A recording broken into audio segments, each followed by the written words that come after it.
મૂળ વાત એ છે કે અદાણી અને અંબાણી 15 લાખ કરોડની સંપત્તિના સંયુક્ત માલિક બન્યા પછી કયા જન્મમાં ધરાશે?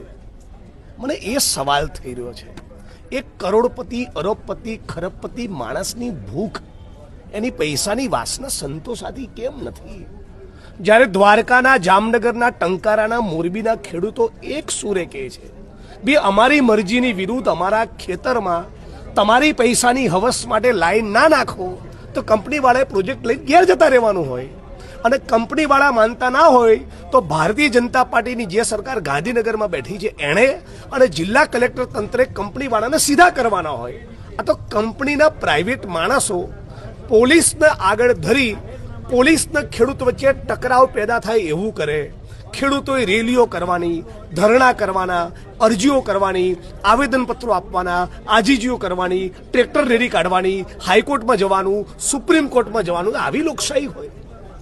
રવિશંકર મહારાજ, ઇન્દુલાલ યાજ્ઞિક, ગાંધી અને સરદારનું ગુજરાત આવું હોય? એટલે તમામ ખેડૂતો વતી અમારી એક જ માગણી છે કે ખેડૂતોની સામે તમે ટણીને પાવર ના કરો. પાવર કરવો હોય તો કંપનીઓની સામે કરો.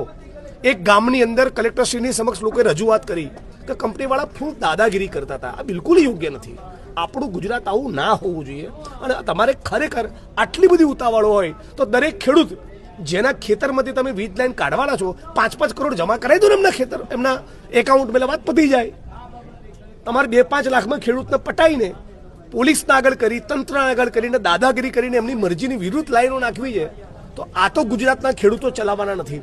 અને શક્ય મળે, શક્યતા હશે તો વિધાનસભાના મંચ ઉપર પણ બોલીશું, રોડ ઉપર આંદોલનને વધુ તેજ કરીશું અને ગુજરાતના ખેડૂતોને અમે જગાડીશું કે ભાઈ આવી દાદાગીરી આપણે ચલાવવાની થતી નથી. કંપનીઓ તાબડતોબ સુધરી જાય એ ગુજરાતના હિતમાં છે.